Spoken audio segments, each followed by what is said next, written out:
ദേവിനി, ഇയാളുടെ അച്ഛൻ്റെ ഹാർട്ട് മാറ്റി വയ്ക്കാൻ അതിന് വേറെ വഴികളൊന്നുമില്ല. ഡോക്ടർ, എൻ്റെ കയ്യിൽ എനിക്കറിയാം അതിന് 20 ലക്ഷം രൂപ ആകുന്നു. തൻ്റെ കയ്യിൽ അത്രയില്ല, അതെനിക്ക് മനസ്സിലാവും. പക്ഷെ താനൊന്ന് മനസ്സിലാക്കണം, ഇതല്ലാതെ നമ്മുടെ മുമ്പിൽ വേറെ മാർഗങ്ങളൊന്നുമില്ല. ദേവിനി, തൻ്റെ അച്ഛനെ ഞാൻ ഇപ്പോൾ ഡിസ്ചാർജ് ചെയ്യാം. പക്ഷെ ഇനിയൊരു പ്രശ്നം ഉണ്ടായാൽ സർജറി ചെയ്തേ പറ്റൂ. അത്രയും പറഞ്ഞ് ഡോക്ടർ ശരത്ചന്ദ്രൻ അവളെ വിട്ടകന്നു പോയപ്പോൾ അവളുടെ മിഴികൾ നിറഞ്ഞൊഴുകി.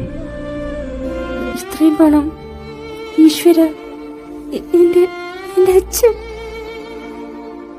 ഹോസ്പിറ്റലിന്റെ ഇടനാഴിയിലൂടെ തിരക്കുകളിലേക്ക് നടന്നു നീങ്ങുമ്പോൾ അവളുടെ ശരീരം തളരുന്നതുപോലെ തോന്നി. അവളുടെ അച്ഛൻ, ദേവിനിക്ക് ഈ ഭൂമിയിൽ ആകെക്കൂടി സ്വന്തം എന്ന് പറയാനുള്ള ഒരേ ഒരു ജീവൻ. അവൾ ജനിച്ചോറിനെ അവൾക്ക് നഷ്ടമായതാണ് അവളുടെ അമ്മയെ. പിന്നെ പൊന്നുപോലെയാണ് അവളുടെ അച്ഛൻ അവളെ നോക്കി വളർത്തിയത്.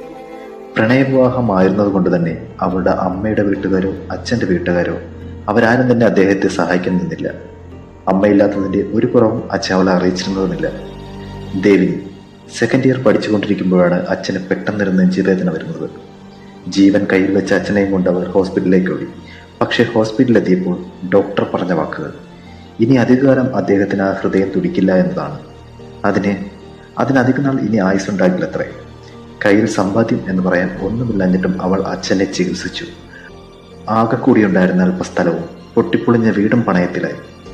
പക്ഷേ അച്ഛൻ്റെ ഹൃദയം പഴയതുപോലെ ആയില്ല. അതിൻ്റെ ശക്തി അപ്പോഴേക്കും ആ ഹൃദയത്തിന് നഷ്ടമായിരുന്നു. ഹൃദയം മാറ്റിവെക്കണം, ഇനി അത് മാത്രമേ ഉള്ളൂ അച്ഛനെ തിരികെ കിട്ടാനുള്ള ആകെ പോംവഴി. വല്ലാത്തൊരു മാനസികാവസ്ഥയോടെ അവൾ അച്ഛൻ്റെ റൂമിലേക്ക് ചെന്നു. എന്താ മോളുടെ മുഖം വല്ലാതിരിക്കുന്നേ? ഒന്നുമില്ല അച്ഛാ. ഞാൻ മോളെ ഒരുപാട് ബുദ്ധിമുട്ടിപ്പിക്കുന്നുണ്ടല്ലേ? ഏയ്, അങ്ങനെയൊന്നുമില്ല അച്ഛാ.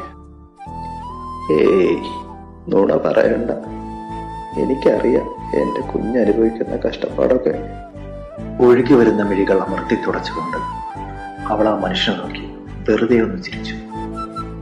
ഓഹോ, എന്നാലേ ആ കഷ്ടപ്പാട് ഞാനങ്ങ് സഹിച്ചു. ഇതെന്തൊരു കിടപ്പാത്, എത്ര ദിവസമായി? ഇങ്ങോട്ട് എണീക്ക്. ഡോക്ടറെ ഡിസ്ചാർജ് ചെയ്തിട്ടുണ്ട്, നമുക്ക് വീട്ടിൽ പോണ്ടേ? ഉള്ളിലൂറി വന്ന സങ്കടക്കടൽ അവൾ അച്ഛനെ കാട്ടാതെ മെല്ലെ അവൾ അച്ഛനെ പിടിച്ചെഴുന്നേൽപ്പിച്ചു. ആകെ തല ഇറങ്ങുന്ന പോലെ തോന്നുന്നുണ്ട്. ഈശ്വര, അച്ഛനും കൂടെ ഇല്ലാണ്ടായ എനിക്ക്